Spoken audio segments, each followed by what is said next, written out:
But We all made the herd and the real wild nerd. It's the vile one. Oh yeah, it's the vile one. if I get enough You better patrons, turn it up. which Better I'm keep the currently back channels at down 0. because you're watching VileMike and this real vile town. Dude, you No, there's no know how Vile many Town times in I it. heard that song? Oh, there was a time where we were playing it on repeat. Me and Katty. All right, so I want to let you know that I did watch the next 2 episodes of Peacemaker this week. So I'm caught up for episode 6. I love what James Gunn. Hi, Bob. Hi, Bob.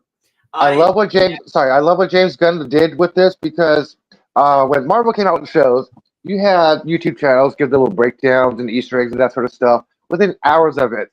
And I found out that New Rockstars is a subsidiary and kind of subcontracted by Disney, which means they were not allowed to get the pre-episode ahead of time like everybody else. So James Gunn really did lock the episode down. I'm like, holy shit, James, damn. Nobody knew what was going on except for just a few people. Now that's the way Marvel should have done it. James is doing a great job with promoting Peacemaker. I had to say that. Well, I will say this: I was watching Peacemaker with my son. Now we didn't watch; we only watched those 2 episodes together, 5 and 6. So he didn't see the big orgy scene from episode 1. But he was like, "Well, who's this person? Who are they going to see? Or who's he going to see?" And I'm like, "I don't know. They're not showing his face, probably for some big dramatic reveal." And when he showed up, of course, my son hadn't seen the new Superman yet, so he's like, "Who's that?" I'm like, "Lex Luthor." And even my son was like, "Oh," like he got the implication of Lex Luthor being in the show. He's like, "Oh, so this really is a DC comic book show." He didn't really believe it, and so yeah, it was kind of funny to see his reaction to Lex Luthor being on screen. It was funny to me. Funny. Did you see the James Gunn interview reaction to that scene? No, I did not. He said that that scene was filmed during the middle of the Superman, right? And the only direction he told him was, okay, it takes place after the movie's over. And he was impressed how he went from a lighthearted Lex Luthor to a evil, conniving, what the fuck just happened to me, Lex Luthor in jail. Then back to the happy-go-lucky Luthor in Superman. He's like, he was really impressed with his acting skill on that. He went really dark. He was surprised he went dark in that scene. Well, I did see that Superman was showing on Amazon Prime. Superman is also streaming on HBO right now. Yeah. You can also rent it and buy it. Sorry, you're right. HBO, not Amazon. My bad. It was on HBO last night.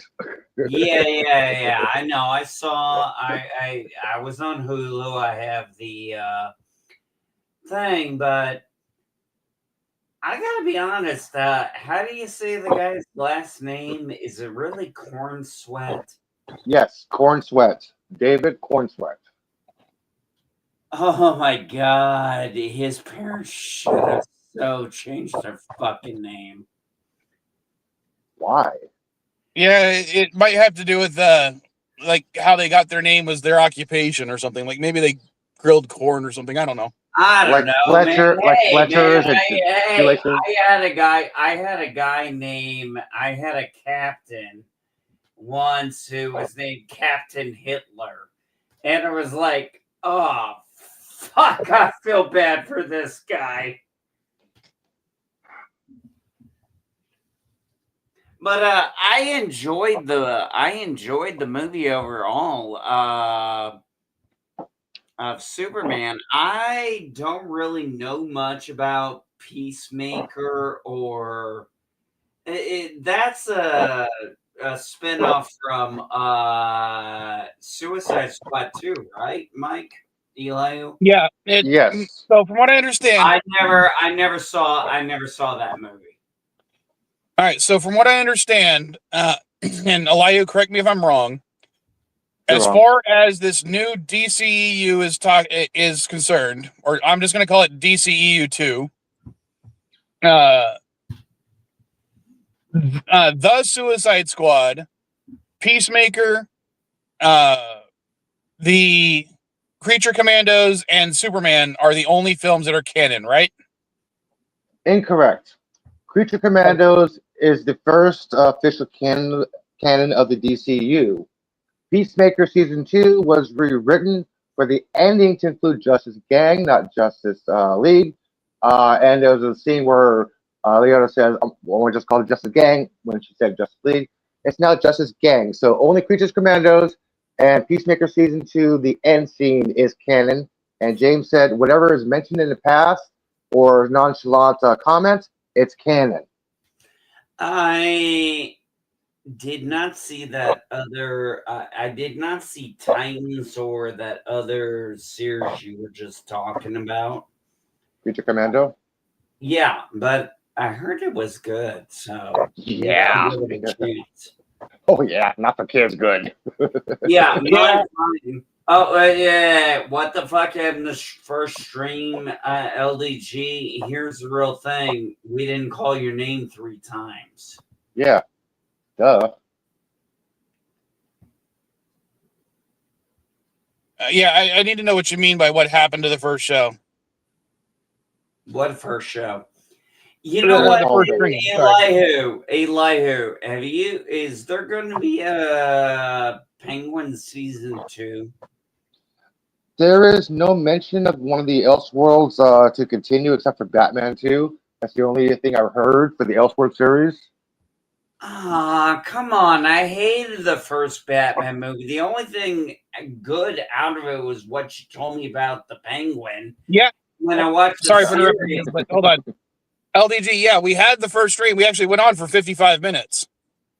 Yeah, 10 minutes longer.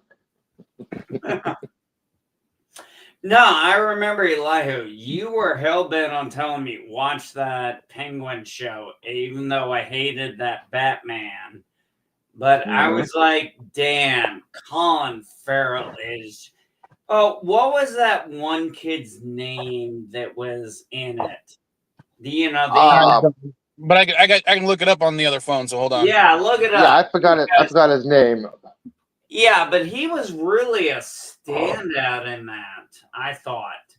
So, yeah, and the way Penguin just choked him at the end, like, that's classic Penguin. I'm like, yep, that's classic Penguin, all right. Penguin. Classic Penguin was a joke character. Oh, yeah. This is more of Dark Ages Penguin. Well, right, it goes by his character. Casting characters. Okay,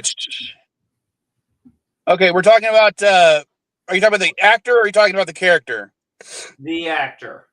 The actor is Renzi Feliz. Did a great job. Let's see. Him and Colin Farrell were amazing in that. I will say this. I know you didn't bring this up, but I know you haven't really seen Dexter Resurrection, but I'm going to be honest with you. It was like a lot of people have been talking about with me. It's like, yeah, we're all the same being Dexter fans. And we're like, this is the best season since the hang on a second. This is the best. That was the best season since the Trinity Killer. And I was going down his filmography for Renzi. Yeah. One of his first roles was in Marvel's Runaways as Alex Wilder. So he's already done Marvel and DC. And he also voiced Camilo in Encanto. So I'm familiar with Runaways. That was on Hulu, but the other thing for the voice acting, I don't know about. Was that him doing an American act? No. That Encanto was a Latin-inspired movie. Yeah, we don't talk about Bruno, okay? Just remember that. So, but I just thought that was kind of funny. His filmography is only like is altogether less than 20 things, and 2 of them are already Marvel and DC. That's kind of funny to me. Well, I'll say this. That right now I'm watching the first season of the X-Files over again. And, it's kind of fun to deep dive back into the well and realize you haven't seen some episodes in so long. But you'll hear a little snippet or you'll see a scene. You're like, oh, I know what's going to happen in this episode.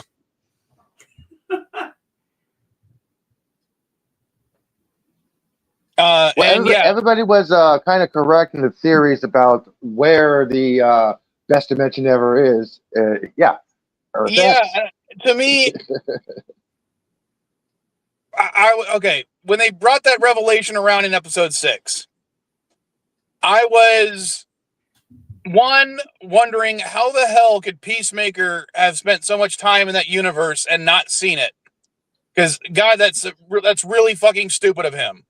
2, it's also fucking on brand for his character. I can explain why he didn't really notice it. He was in his own little bubble in his own little world trying to escape his reality. He was going through a lot of trauma, personal trauma still. He was looking at his inner self. He was concentrating on hardcore. When he found that new world and he saw that picture of her, he's like, okay, supposed to be together here in this world. Then he saw his brother, then his father's life. That were nice to him. He didn't think anything racist about it. He's like, okay, these people are nice. Hardcore is nice to me. This is a great world. Everybody loves me here. I'm not hated. I'm not shunned.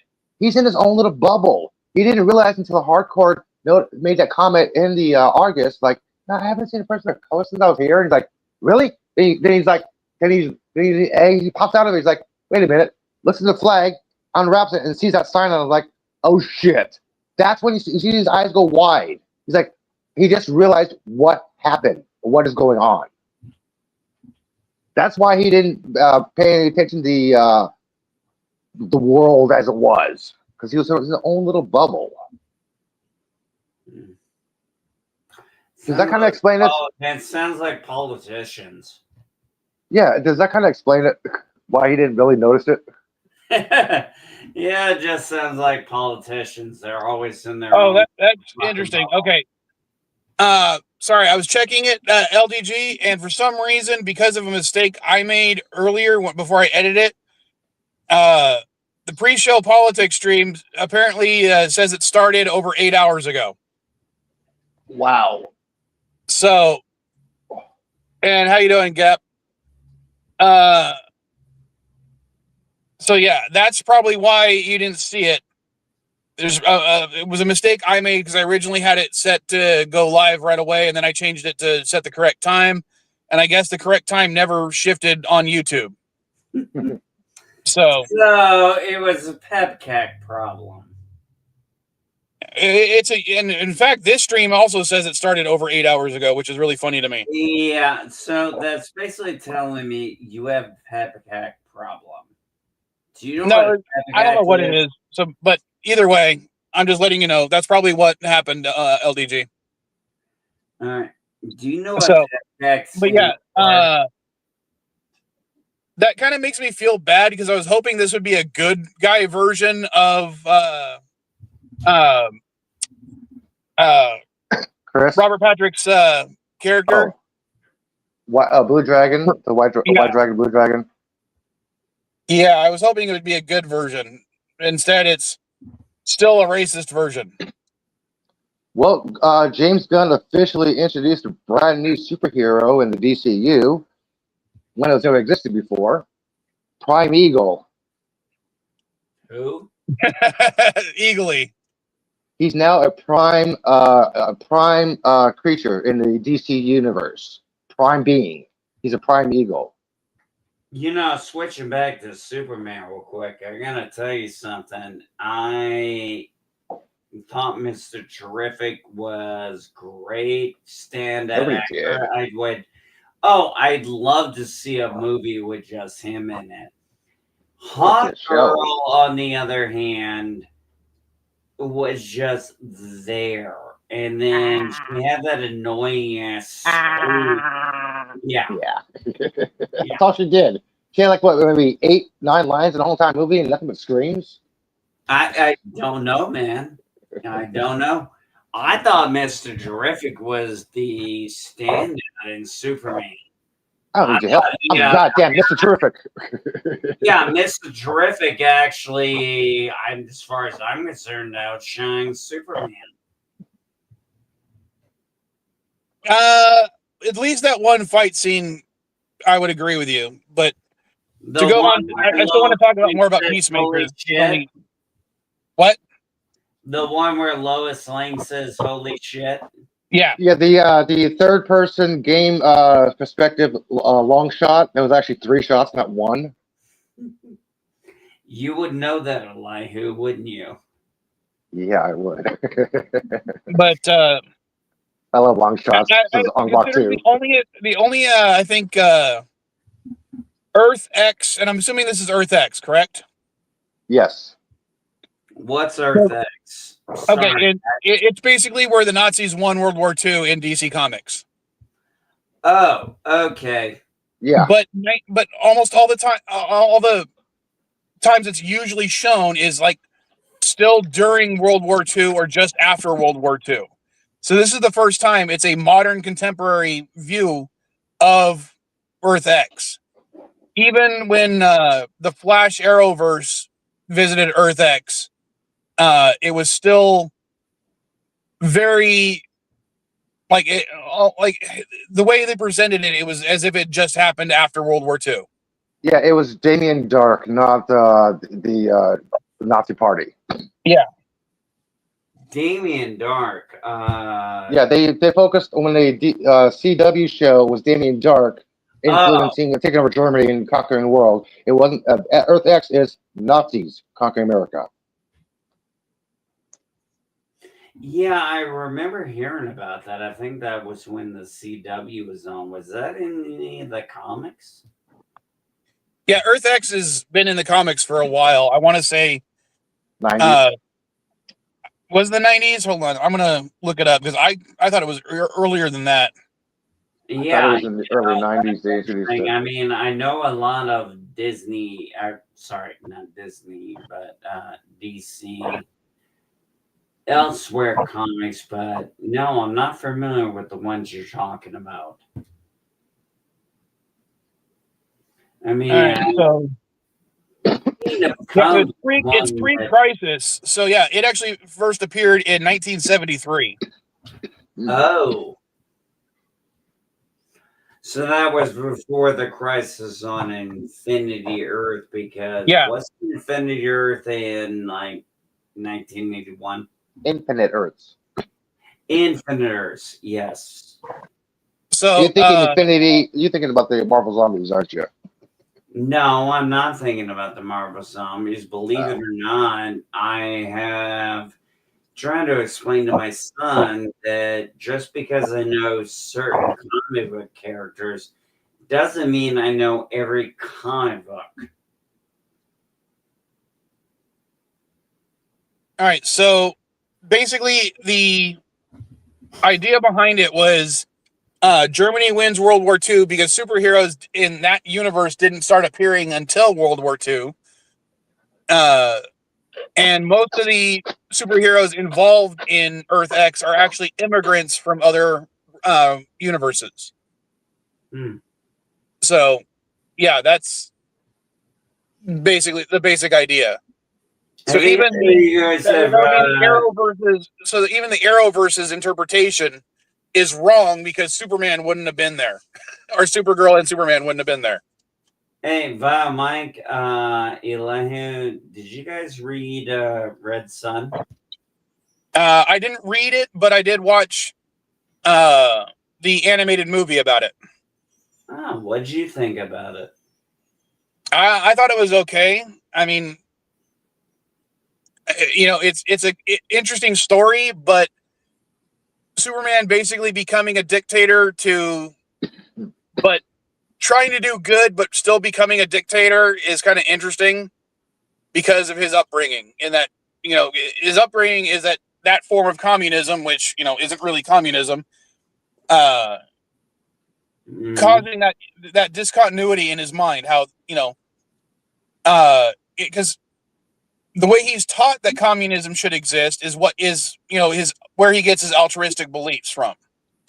But the version of communism that existed in the Soviet era of that time is, as I said, not like what communism should be. It's a dictatorship. But because he grew up in there, he's like, it's that, as I said, cognitive Alexei dissonance. did it There for we the go. states. Alexei did it for the state, not the people. Yeah. So he's trying, but he still ends up becoming a freaking dictator, which is funny. Yeah. After Stalin, it's like, yeah, I treat you like my own son. So yeah. That was a good show, a movie. No, it was interesting how Lex Luthor ended up being the hero when he was like, why don't you put the world in a glass jar? He's been a hero several times. Well, I understand that, but I was talking about specifically Red Sun.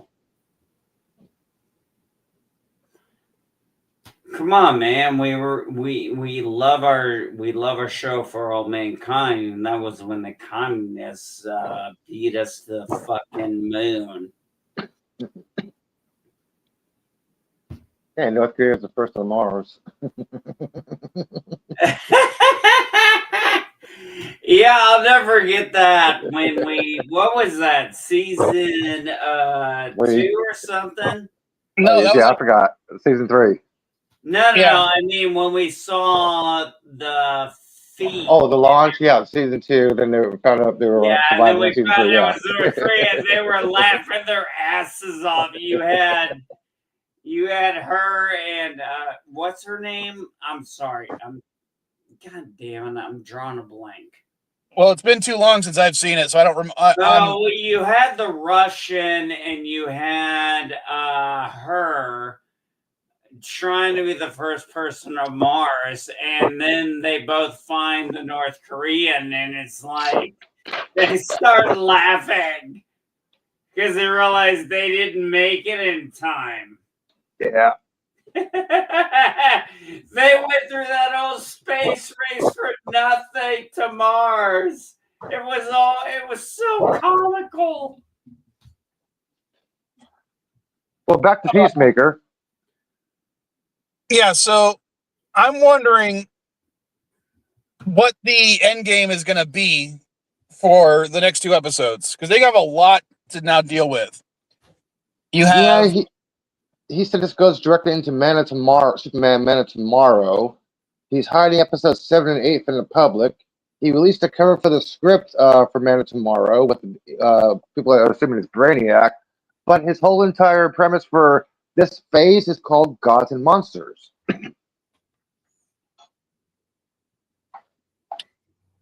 Yeah, I don't even know where he's going on this. Yeah, so I'm just based on what happened on episode 6. So you have the black actress. I can't remember the character's name because it's pronounced weird. Abs. That's all I'm going to say because I can't remember how they pronounce the name. Waller's daughter. She's running away from a crowd, including Peacemaker's alternate reality brother. I almost said boyfriend there, which is kind of weird. You have... He is bi. Well, yeah. But no, Peacemaker's bi, but I don't think he would date his alternate reality boyfriend, brother. No, he wouldn't. So he's bisexual. Okay. I really don't know much about Peacemaker. Well, okay. In the comic books, no, he's not. In this show, he is. Okay. And it's more of he embraces everything. He loves everybody. He embraces everything. The way I would look at it is he's romantically only interested in women. Sexually, he's into everybody. Kind of Does that make sense? Captain Jack Harkness. Harkness. No, because Harkness was romantically involved with male and female. Peacemaker is only romantically involved with women. But when it comes to sex, he'll fuck anybody. Yeah. He'll suck a whole beach full of dicks if it meant for American freedom. God damn Or it,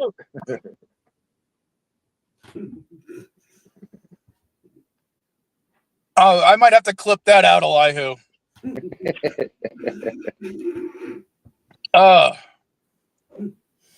I'm just asking. I haven't seen the show. I personally, the best show I saw this year was Dexter Resurrection. Well, I think. Sorry, Andy. I think that Peacemaker is actually a metahuman because number one, he had a building fall on him. Number two, he got kicked in the esophagus, kneed in the esophagus by Rick Flag Sr. against the wall, and his head just went bump bump. That's it. He's got to be some kind of metahuman. Actually, I don't think he's regular mortal. I think he's part metahuman. Well, I would all that say damage, when he was cleaning up in the mirror, there was no scars, just wiping blood off. I'm like, wow, he's got to be a metahuman. The way I would look at it is he has plot armor. That's the reason why. That's not. We could argue that plot armor is a metahuman ability that a lot of characters have in every freaking TV show that has ever existed. Yeah, but think about it. He was shot. He was cut. He had a building fall on him, and what happened? Oh, broken arm. That was it. Oh, okay. Then he gets his ass kicked. And what's he doing? Wiping off blood. He gets his neck hit in. He gets his ass kicked. We watched Jesse the Body Ventura take a fucking predator shot that blew open his chest, and then we saw Arnold get hit, and he got barely a fucking bruise. So yeah, it's called plot armor, buddy. I'm taught it's different than a superhero TV show. No, I disagree with you on that. Yeah, I kind of agree with MB. It's the writing for the show. It's how most shows have their main characters. They are able to survive things that no one else could. I mean, I'll give you a great example from Stargate. Was when the Ori first arrived. An entire fleet is fucking destroyed, but somehow, even separated on different ships, the entire main cast survives.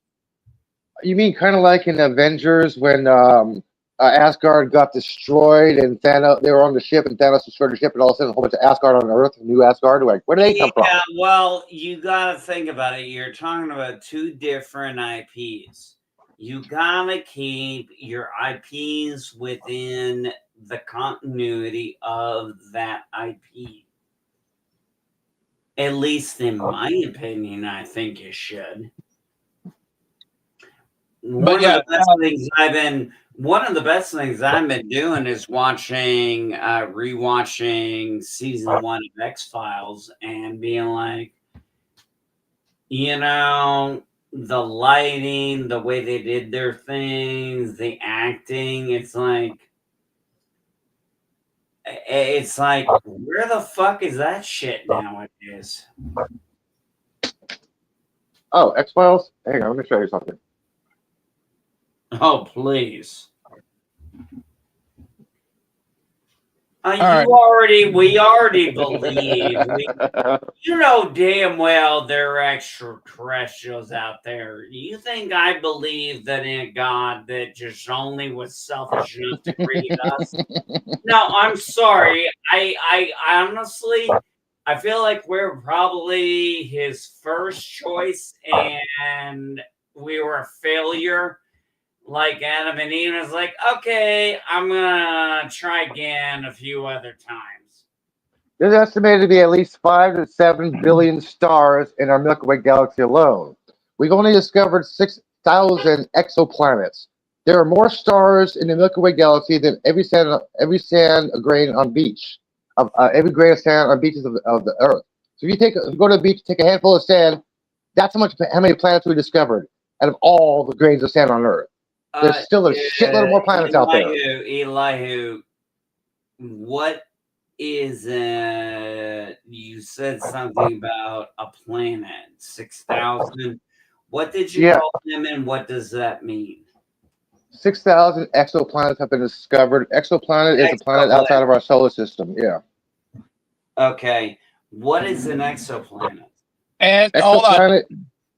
I want to go back to something Elihu said.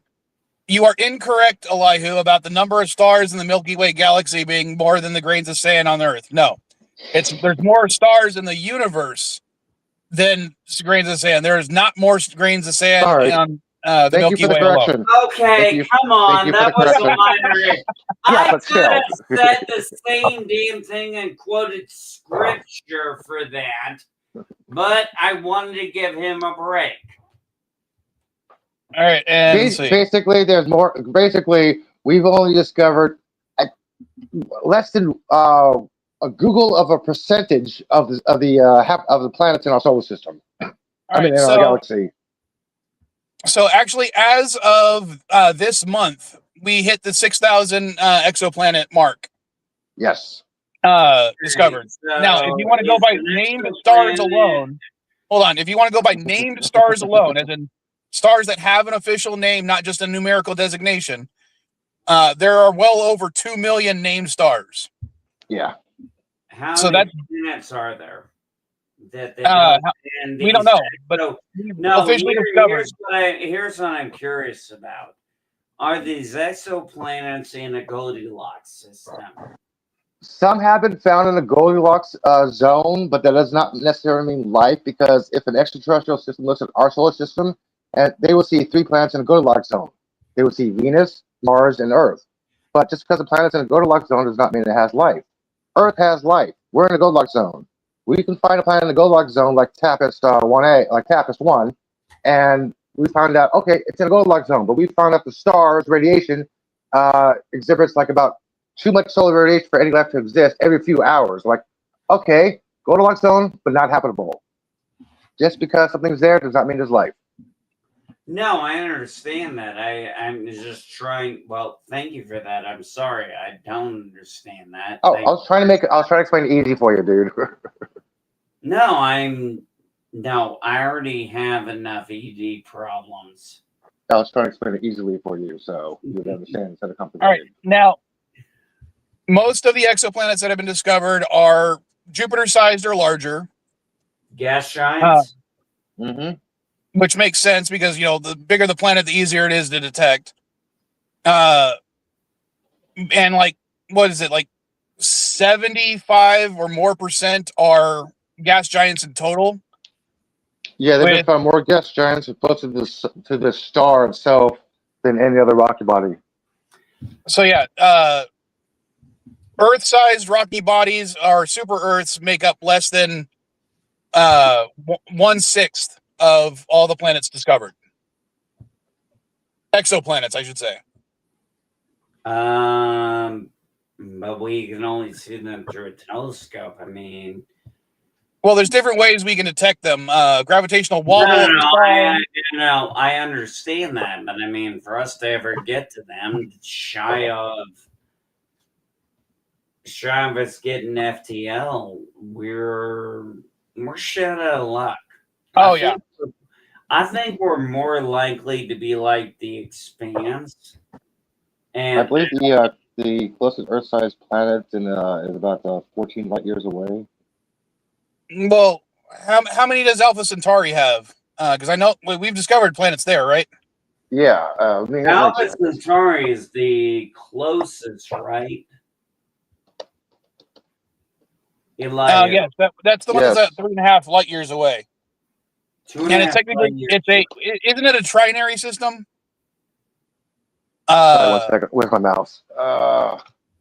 Let's see. There's approximate Centauri B, confirmed Earth size, habitable zone. Approximate D, smaller than Earth, closer in. C is the candidate. Evidence is being okay. Quit showing off, or I'm gonna start doing math. Well, no, I'm just reading off Wikipedia right now. Dude, I did math for the calculation of the Elihu show off here. Dude, I had to do some math for the asteroid impact. I mean, there was I don't know if you got it on your feed, but the asteroid, what was it?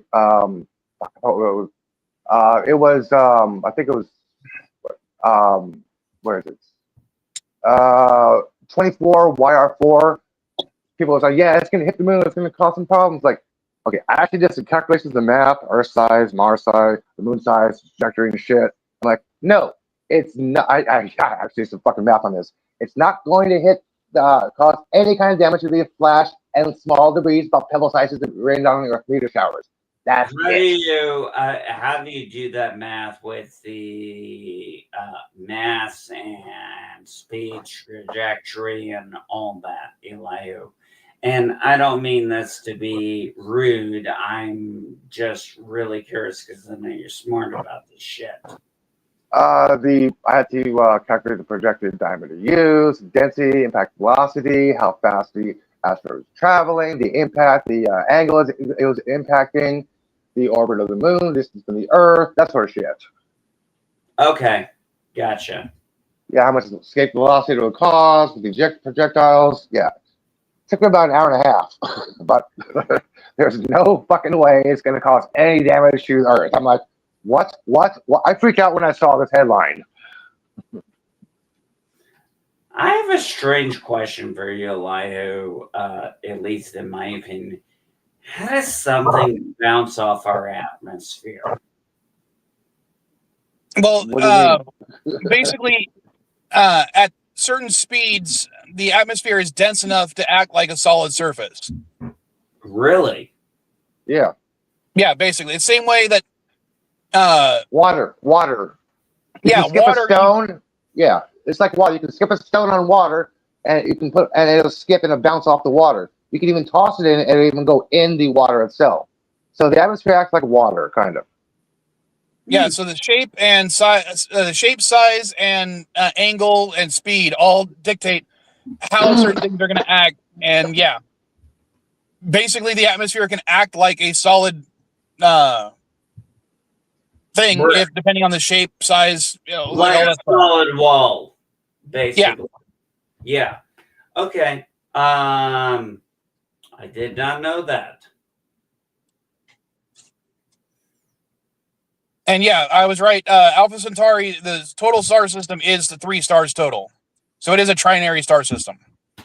B, D, and C. Well, you have Rigel Centaurus, Ptolemy, and Proxima Centauri. What does that last one sound familiar to me? That's because it was the name of a human colony in Babylon 5. Thank you.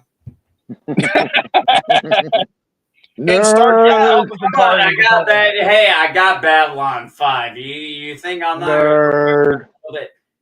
What do you mean? Sure. You want me to show you? No. I got 2 versions. I got the Blu-ray. I got the DVD with Crusade, which I thought was very underrated and was pissed off they canceled it before they even aired it. And I was wrong. It's actually they're approximately 4.5 light years away, not 3.5. So that means even traveling at the speed of light, it would take 4.5 years to get there. Yeah, 9 years round trip. The real question it comes down to when you look at science fiction or science, it comes down to how the fuck do we get to FTL without ripping a ship apart? Well, with the Abacuri drive, you would need to create something with what drive? the Abacuri warp drive. You would need to do something that could actually create negative mass. And as of right now, we don't have that ability without it. What was it like? The amount of energy that Jupiter contains? No. Way more than that. The estimated energy would take with the mass of the entire observable universe. No, they calculated it out like only a few years ago, Elihu, and they got it down to like the mass of Jupiter. I'm sorry. Okay, talk to me like I'm an idiot and I don't have a clue what the fuck you're talking about. Okay, you know Einstein's famous equation E equals mc squared, right? I'm familiar with it, but I don't know much about what it means. The faster you go, the heavier you get. Yeah, we're not talking about that. We're not talking about that. I'm talking about the amount of mass versus force. Which causes a lot more energy to converse. Which what I'm talking about is what I'm talking about is when they're doing the energy calculation, saying like the mass of Jupiter. Pardon me. They're saying that if you were to use Einstein's equation for E equals mc squared to calculate the full amount of energy contained within the planetary body of Jupiter, taking the entirety of the mass, multiplying it by the speed of light squared, that amount of energy total would be the amount you'd need to activate a the Abicurie warp drive for. I think it was only for like 1 light year. Wait a minute. You said, I'm sorry, you said something. I totally forgot what it was just a second ago. Negative mass. You said the size of Jupiter, the negative mass. How does that go into the equation? Okay, because we don't know how to produce anything with negative mass as of right now without a huge amount of energy.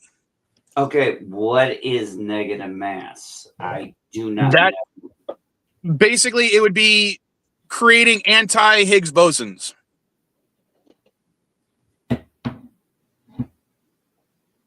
The Higgs boson is the particle that gives particles mass. Okay. Now, Florida accelerates backwards. But as of right now, we don't really know 100% if the anti-Higgs boson genuinely creates negative mass versus only certain ones create negative mass. If that makes sense. Some experiments of like the boson-Einstein condensate, they can mimic certain effects, but they aren't true negative mass particles. Yeah. But the problem comes down to is, can you make it an efficient supply of fuel? And not at this time. Yeah. At this time, no. Exactly. Yeah. Of course, I know we can't do it this time. In the future, we don't theoretically, know. Yeah. Theoretically, it's possible. But what would we have to do? Sorry, probable. No, yeah, you're right. Probable. Remember what Dax said. Nothing's impossible, just improbable. Yeah, exactly. Now, he didn't say that. Nothing is I would say this. Even in the 1970s, there were we'll say spaceship designs that would use a multitude of existing technologies, even today, that could basically get a ship to go about half the speed of light. But it would require an immense amount of nuclear materials, immense amount of solar sails, immense amount of lasers on Earth or in orbit, also powering it.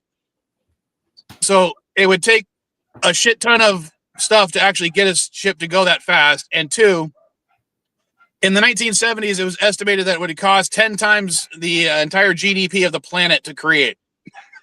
Now, if I'm not mistaken, Elihu, and I'm going based off of some of the science fiction shows that I know you love, but don't you have to eventually, at the halfway point, do the deceleration? If you're in the warp field bubble, you do not have to worry about acceleration because you're not actually moving. Space itself is moving around you. You're staying in put. Well, you are riding the wave, essentially. Yeah. It's like surfing. Yeah, you are not even moving. The space around you is moving. G episode. That's why when they're on Star Trek, they're going a high warp and they're saying we can't maintain this speed. We need to cut engines. People are like, what about momentum? It's like that's not how a warp drive works. They were actually technically correct when they said they have to stop the engines. They cannot continue with momentum because they are not moving. Space is moving. They have to stop the ship. Well, Gab has read about the Galactic. You go FPL, but unlike Star Trek that did Technobabble, and I mean, let's be honest, that's what it was Technobabble. They tried to keep, I think, their stuff about as grounded as they could. I think Elihu is right. I think that expanse is probably the most realistic we're going to get to in a long time. They actually show the calculations and how they're actually doing the math on screen. I'm like, thank you. Yes, I know you love that. That's like when I see people when they finally get their uniforms right in military shows. And I'm like, all right. Well, sorry, my daughter's calling me mute. So even if we were to, have sorry to go into the political thing, like if we had the UN actually try to build a ship with the technologies that we know of that could be produced today, again, the fastest that ship could go is about half the speed of light. And that means it would take 9 years to get there, 9 years to get back if they, if they had everything set up for the return trip. Because again, one of the things they were saying is you'd have to have a bunch of lasers in our solar system powering the solar sail for the ship. You're not going to have that on the return trip. So, either way, it would cost more than the planet makes in 10 years. And I'm assuming inflation has only made things worse. Because a lot of those figures are from the 1970s. And so we wouldn't be going to there anytime soon.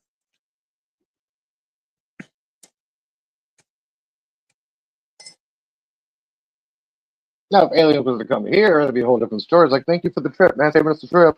Now get the fuck out of here. No, if the fucking aliens came here, I think most of us would be like, they'd be like, take me to your leader. It's like, only if I get to hitch a ride to wherever the fuck you're from. According to United Nations, there is a alien ambassador. I forgot her name. They have designated somebody as an ambassador for alien contact. Well, I thought that was what SETI did. No. What SETI does is to try to detect alien signals or extraterrestrial life. That's what they try to do. SETI is a civilian organization. It's not government. Yeah. Oh, okay. Well, they use government resources, but they literally have to pay for that time to use those telescopes. Oh, so yeah. Okay, so it's like when when we first got SATCOM in the Marine Corps, we had to call in and get times to use the SATCOM to be able to test it out because, you had to have hours for missions.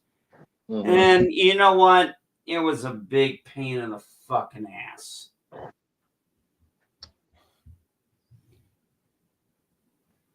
Our government sucks. I'm sorry. I agree.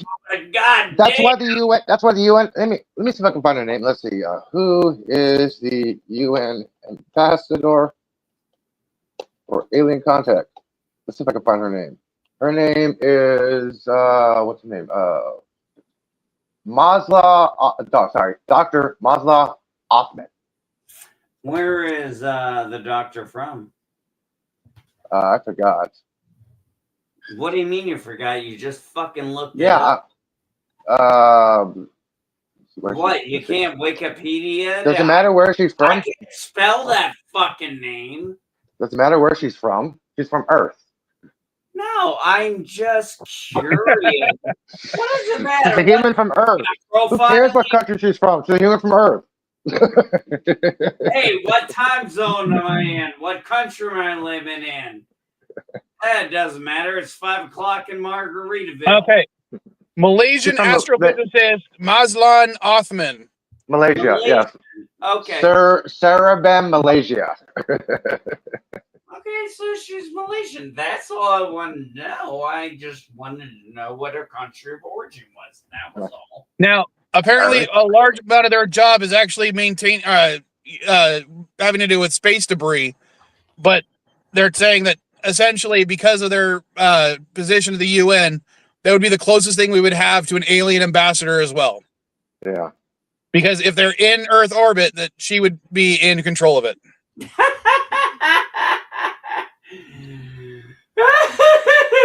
Oh my God, that's and just to go a little bit. That sounds That literally sounds like the plot for a fucking sci-fi movie.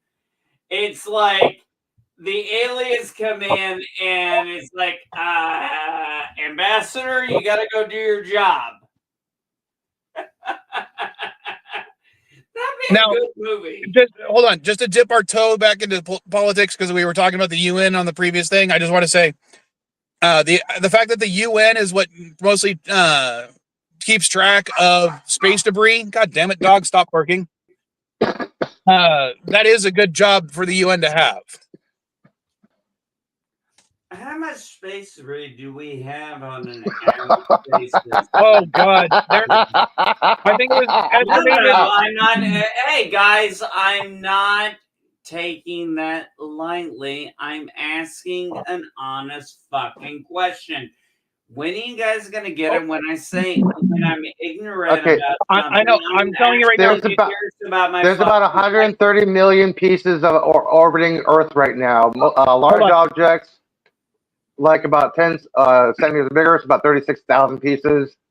Medium is about 1 million. Small fragments, about a centimeter, is about 130 million. These small fragments can damage space debris. And how fast are they normally moving? Do you know? About 28,000 to 30,000 miles an hour. Okay. Yeah, they're basically traveling faster than the speed of a bullet. Yeah. No shit. That's why the small projectiles are most dangerous. No shit, Sherlock. I know what the speed of a bullet is. And So- last time I checked, that bullet doesn't go 20 something thousand miles an hour. 28 to 30. Yeah, well, Elihu and I really had that fun time when we were talking about there's one thing we were like when we were watching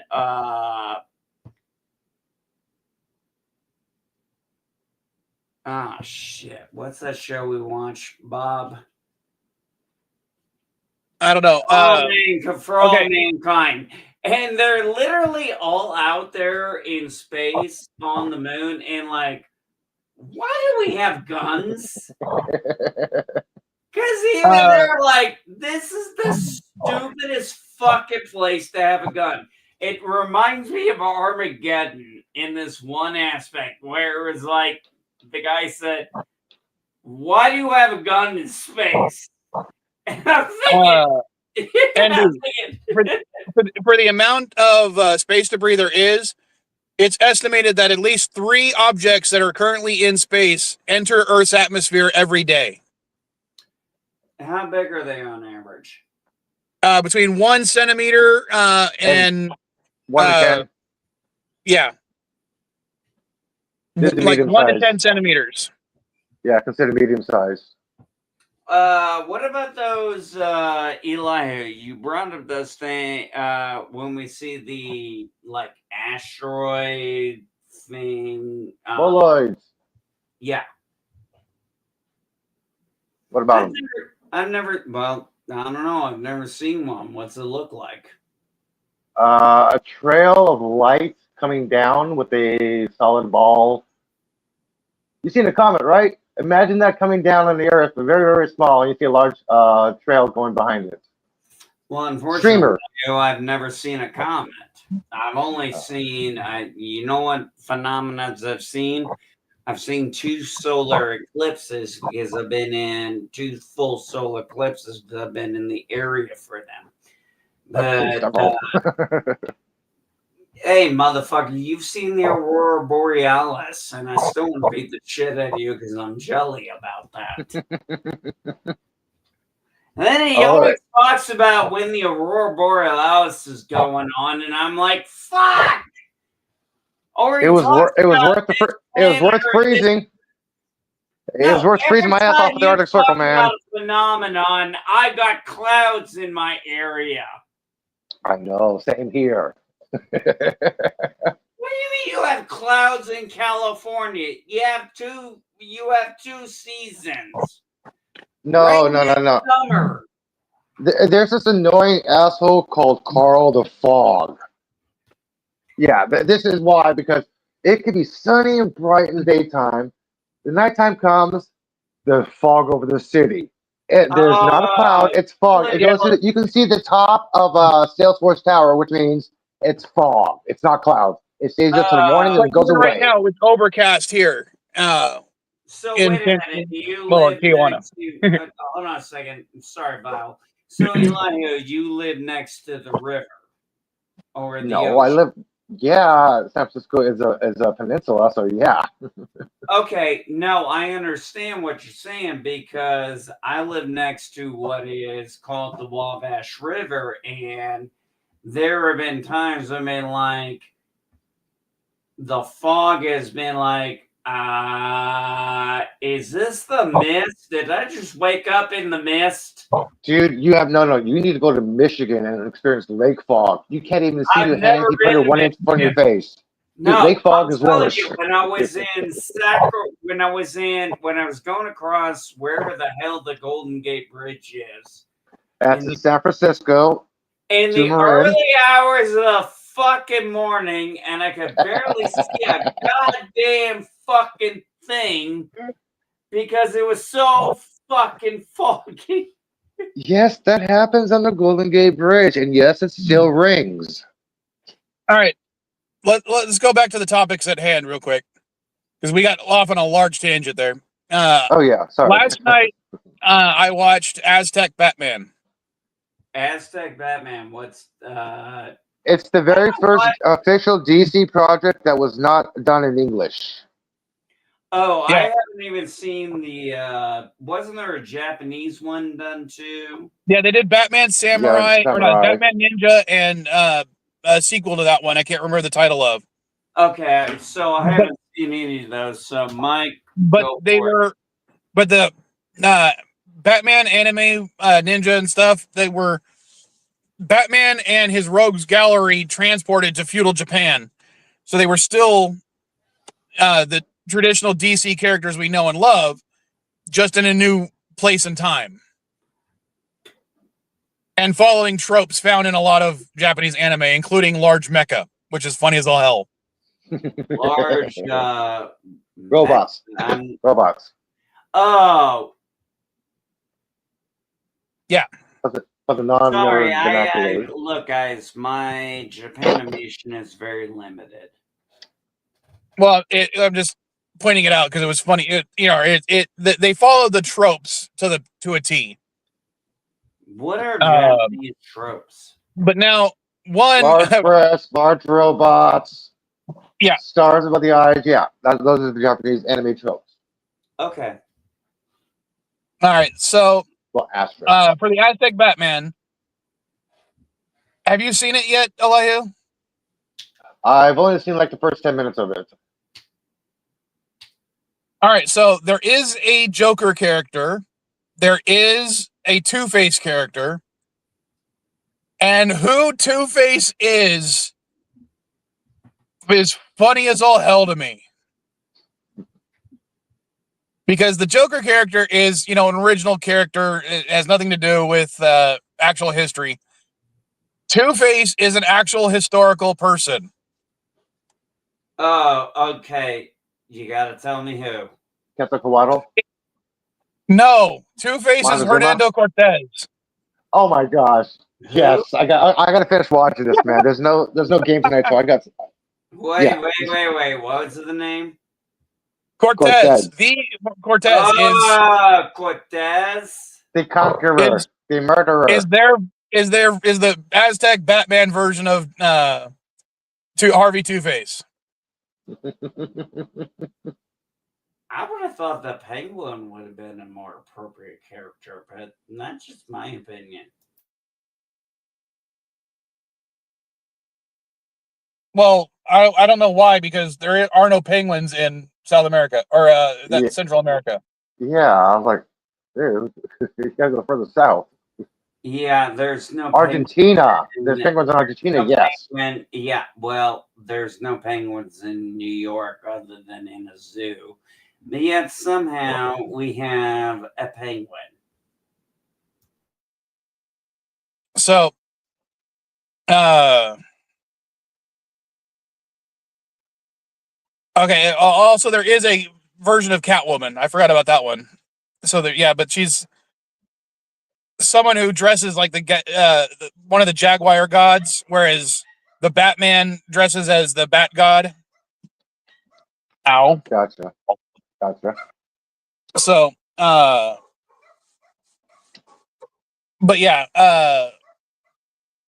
I will say some of the aspects of it, like, they definitely don't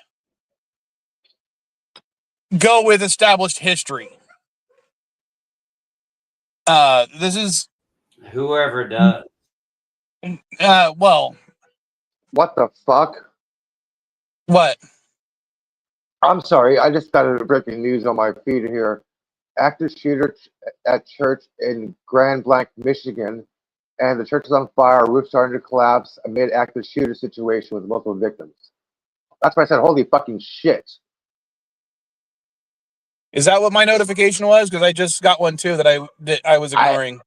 Probably just Okay, wow. shoot me the link, guys, because I haven't heard about I it. can't do it on the phone right now, but Yeah, Elijah can. Elijah knows how to get a hold of me. Yeah, I'll send it to you on X, DM on X. I'll send you the post here. Yeah, Okay. yeah, send him it right now. It was All right, so shooting. Doing what it I right mean, now. Hang on what a I mean second. by it not being historically accurate, one, they don't really talk about the diseases too much. They don't talk about the fact that the Aztecs themselves, or at least the central government of the Aztecs, was not a peaceful people. They, the surrounding tribes were all vassal states, and Cortez, one of the things he did was he united them against the Aztecs.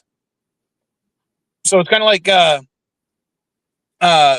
main Aztec Empire was the Washington, D.C. area, and then Cortez got all the surrounding states that had to provide money to the central government, Virginia, West Virginia, Maryland, and got them to all attack D.C. at the same time. So they don't go into that. They kind of show that the Spanish as 100% conquerors and stuff. They don't really Well, they were the conquistadors. well, yeah, but what I mean is, but nothing. What does conquistador translate into? well, Conqueror. yeah, Conqueror. but what I mean is, the methods that they're using in the movie is not necessarily the methods they used in real life.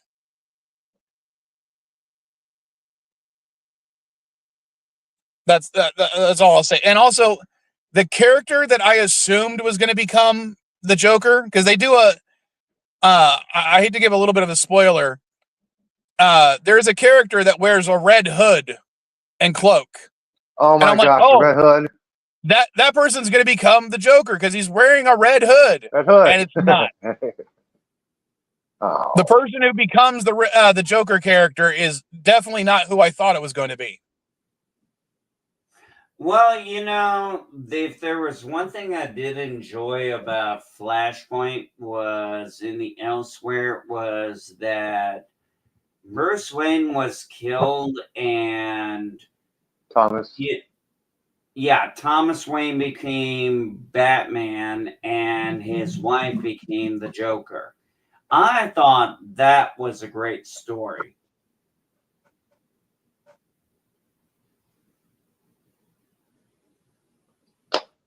I like the Elseworld story where Batman ends up going back in time, and he finds himself in Crime Alley, and he sees his parents there, and he's like, okay, he's going to get revenge. He's going to save his parents, and he realizes, like, oh wait, he's the one that has to do it. He's the guy who shoots his parents. He becomes the Joker. And it's a continuing cycle. I like that one. I'm not familiar with that one, Eli. What's it called? I forgot. I read that when I was a kid. You'll have to send me that. It sounds like an interesting story. I'll have to look it up, man. I will say this. When it came to comic books, I did like What Ifs from Marvel, but the Elsewhere comics from DC were just so much. Let me see if I can look that up. Hang on. Now you got me curious, dude. One moment. But yeah, this definitely falls into what if alternative history DC stuff. Yeah, honestly, since I always wanted, okay, there was a story that came out, and I found out that Bruce Wayne Batman was designated for Yellow Ring, and he didn't take it because that's not his thing. But I always wanted an elsewhere where it's like Batman with a yellow ring because he is vengeance. They But have done what if stories essentially that did that. you mean elsewheres? Yeah.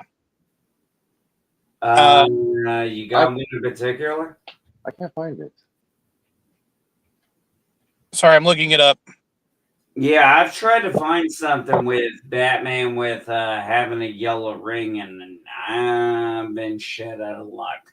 No, it was Batman and Darkest Night. It was a twist on the Green Lantern where he got the ring instead of Hal Jordan. Yeah. I know what you're talking about. Yes, he got a green one. In Darkest Night. Yeah. Dude, know your Batman lore. Come on. Hey, come on, man! Batman lore's been around longer than I've been alive. Now, longer than we've all been alive. I know Detective Comics. Hey, man, I stick to post crisis era. All right, so apparently in the comics, at least as of September 2020, Batman has a barely charged yellow ring that he keeps as part of his arsenal for like a worst case scenario. So he has a yellow ring. Oh, okay. Sorry, I was thinking about Darkest Night. Sorry. Well, one of my favorite animes was also the comic book, and I don't remember what the name of the movie was, but it was basically about the Tower of Babel. You guys remember that? So, okay. The times he's used the yellow ring are Green Lanterns Volume 4, Issue 17, according to Quora, and the Forever Evil arc, Issue 4. Okay, so in the New 52, or is that the next era they went to? I don't remember. I do not know, to be honest. I think it was the New 52. I think one was the New 52, and then, but I'm going to be honest, I don't have a fucking clue what's happening. Okay, Forever Evil was 2013 to 2014, and New 52 started. See, New 52, it was 2011, so it's still part of New 52. Yeah, that's definitely part of New 52. I don't remember the exact year Rebirth started. God dang. To me, the New 52 is still new. And then I look back and it's like, no, it's almost 15 years old at this point. Actually, I'm going to be honest. When it comes to a lot of things with the New 52, I did not like a lot of the comics. But I found a lot of joy in the Lantern comics and the Lantern mythology. I found that particularly enjoyable. Well, I mostly don't read comics as much as I used to. I mostly read synopses of the arcs, just because I don't have the time or money to go into reading them all. But here's the thing. When it comes to DC and Marvel, when it comes to these soft and hard reboots, I want to see a freaking, if they're going to do a reboot, commit to it. Do a full-on reboot. Don't, try to keep the stuff that you like or the stuff that you don't like or, whatnot. Start from scratch and just tell new stories. Yeah, I 100% agree. They tried that with MCU. Tried that with Craven, Madam Web. Did not quite work out. Yeah, well, Craven is a C-list Spider-Man character, and Madam Web. First off, Madam Web is a very old blind woman. So I'm sorry if I'm not going to watch a show about a woman who is not playing the character she's supposed to be playing. Well, it's supposed to be her origin story, which I don't think Madam Web needs an origin story. No. No. But what I'm talking about, what I'm talking about is, I know a lot of people like some of the characters that were introduced later on in those mythos. Okay, if I were to do like a full-on DC reboot, I'd start with the Trinity. You'd have a Superman comic, a Wonder Woman comic, and a Batman comic. You could. Didn't they try that with the New 52? I mean, they made. But the problem is they tried to hold on to too many things. They changed Wonder Woman's origin. Well, I know, but what I'm getting at is, even when they did the New 52 reboot, they still tried to keep Damian Wayne as the current Robin. Oh, you won't. That's the problem that they did. Not Jason Todd, Damian Wayne, Batman's son. Damian Wayne. Yeah, I know who Damian is. No, I would get rid of that. It went like this. If you were going to do a full reboot of Batman, should have started with Batman starting out and then going to Dick Grayson becoming Robin, Dick Grayson becoming eventually Nightwing and the Teen Titans and stuff. Yeah, but the problem is they don't want to do that. They want to keep all the characters. They want to keep Red Robin. They want to keep Nightwing. Look, I have a great idea for a fucking Batman series where I could put just about every storyline together for 10 seasons. But you know what? That's the problem. When it comes to Superman, they rebooted him. When it came to Wonder Woman, they rebooted him. Sorry, her. When it came to Batman, they just kept continuing on like nothing had really changed. And that's part of the problem. Exactly.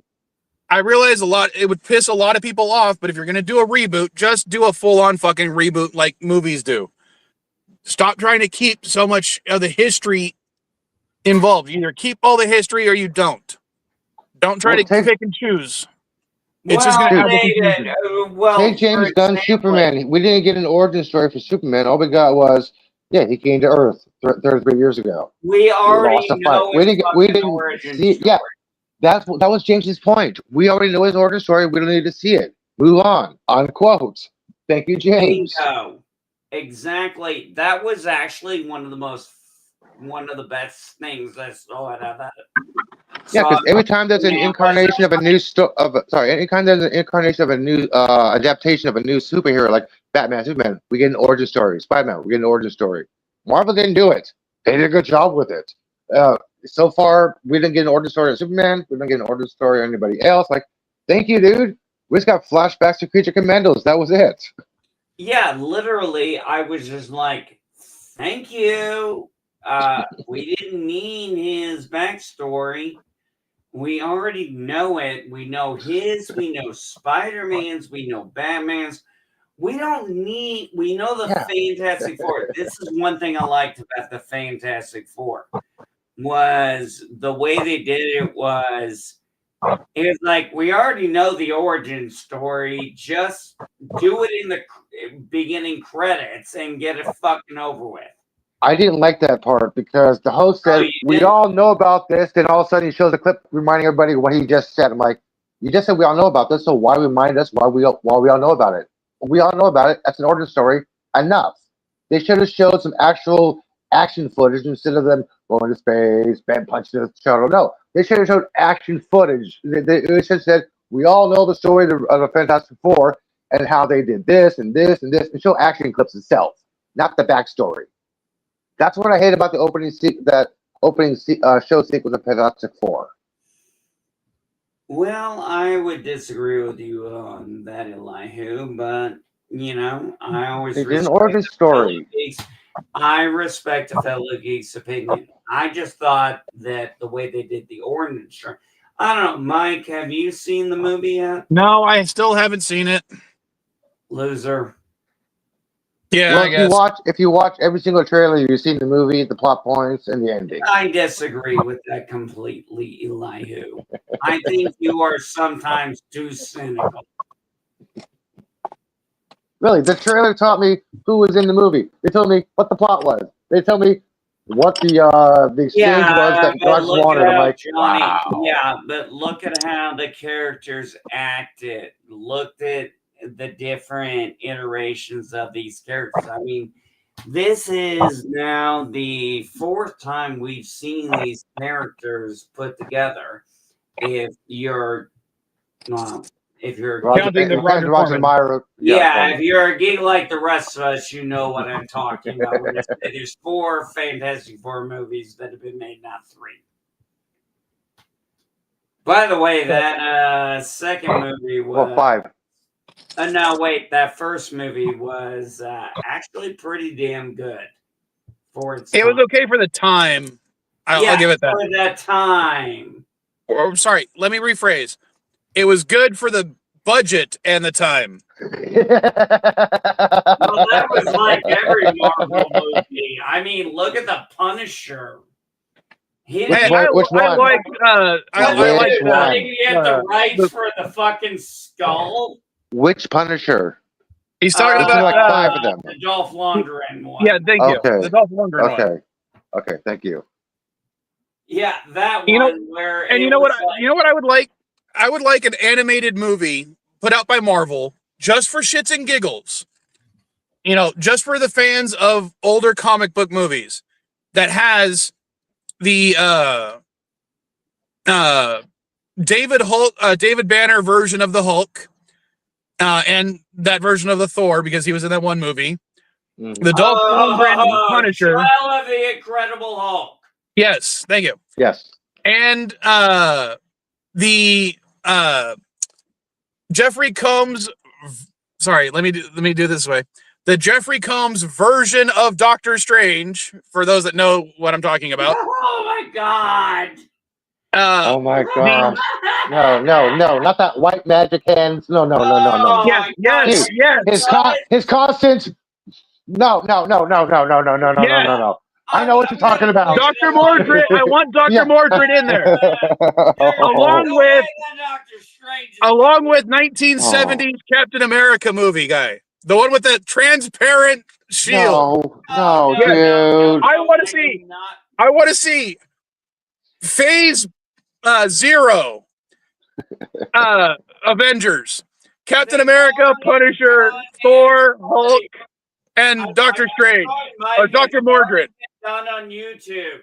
It's already been done on YouTube.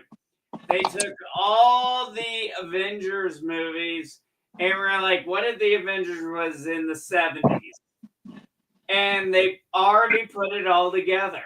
They had Lou Ferrigno as the Hulk, David Banner, the guy who played Thor. Who the fuck even knows who that guy was? I just know that Vincent D'Onofrio played Thor in Adventures in Babysitting. Who? Oh, yes.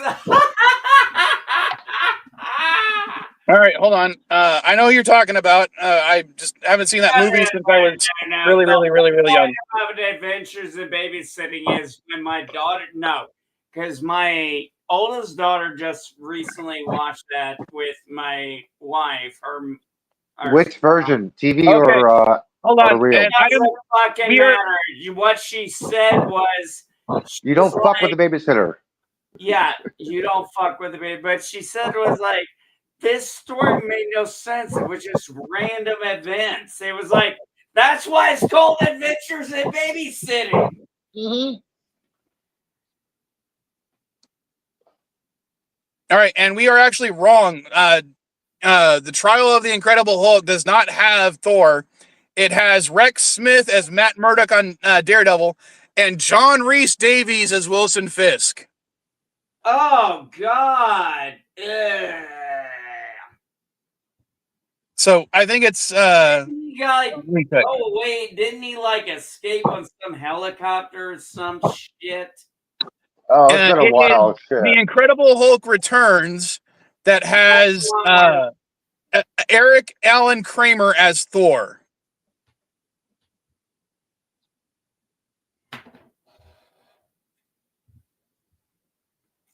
And Leslie, you want to know who he is? Here's how you'll recognize him. In Robin Hood Men in Tights, he played Little John. Oh my gosh. Yeah. Okay. Thank you. Now I know who the guy is. Help, I can't swim. Yeah. Nah, personally, I love the fact that the guy who played Will Scarlett O'Hara played in a series called Robin Hood where he was Robin Hood.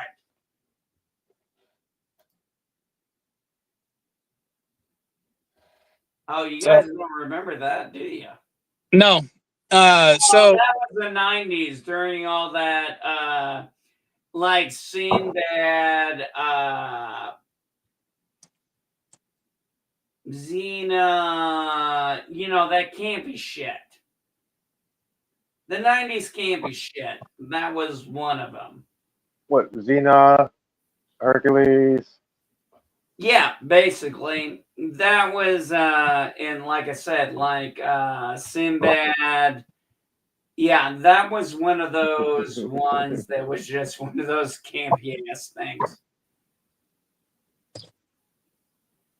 But I had no idea about Little John in Men in Tights. Well, now that I'm looking at, thinking of him, how he looked in Robin Hood Men in Tights, I'd be like, yeah, he could easily play a campy Thor. So, but send me a link to what you're talking about, because I don't know what you're talking about with the YouTube video that had all those characters as. I know Dr. Mordred appeared in one of the comic books as a alternate version of Doctor Strange once, but like in a what if story. But let me see what I can find here. It's been a little while. Okay, no, not politics, not right now. That's later. YouTube something else. All right. Avengers, I believe it was called. Let me see if I can just read. Avengers. Assemble? No. Yeah, funny. Asshole. Avengers. I think it was called 70s. Oh, Avengers 70s trailer. Let me see if this is the one I'm looking for. While he's looking that up, Vile, did you see the Marvel Zombies? I haven't seen it yet. No. Oh God, no! God, I forgot about that part. Anyway, I'm gonna put this in here, but well, send it to me on Twitter because I won't remember to recheck. Yeah, well, you never answer me on Twitter. I said I haven't been on Twitter in a week, dude. I didn't even post this stream on Twitter this time. Oh, I sent you some DMs. I was wondering why you never got back to me. I just haven't had the time to spend on Twitter. I have barely been on TikTok. I still need to figure out a way to do my daily videos. That way I can and not get dinged by each of the friggin' companies. Oh, I thought we was going to talk. Sorry, I thought on a pre-show politics, I should have brought up what I sent, the last thing I sent you on your DM. So never mind. Maybe next week. Well, I unfortunately one of the things I got to do is I got to work today, so I'm probably going to end the stream in the next few minutes. What was the other thing I wanted to talk about? Because I can't remember. What else did I have? Batman? Wait a minute. Batman. Wait a minute. I thought you were in Mexico. I am in Mexico, but I have to work today. So as soon as I end the stream, I'm changing and I'm driving. I'm going to cross the border and I got to go directly to work for at least 4 hours. Maybe 8. Hey guys, I got some update on that. The shooting and the fire of the Church of Latter-day Saints. The guy slammed his truck into the building before opening fire, and the police removed an IED from the truck a few minutes ago. Wow. Well, that's something. An IED? Shit. Yeah, that's what's being reported over the Grand Blank scanner. All right. Well, obviously we'll keep track of that. All right, Mike, I'm going to take off. I got to keep up with a couple other things, and then, you got to get back to the States. And sorry, I got one more update. Try not to get detained illegally, as they might mistake you for an illegal immigrant. Well, I'm going to. I don't know why they would mistake you for an immigrant. I mean, you're a bald, white, fat guy, so you look perfectly like you belong in this. Sorry, man. Sorry, I have one more update. They are not releasing the number, but children have been wounded in the shooting and been taken to the hospital. They're not releasing how many number of children have been taken to the hospital yet. When did this happen exactly? I mean, it's about an hour and a half ago, 2 hours.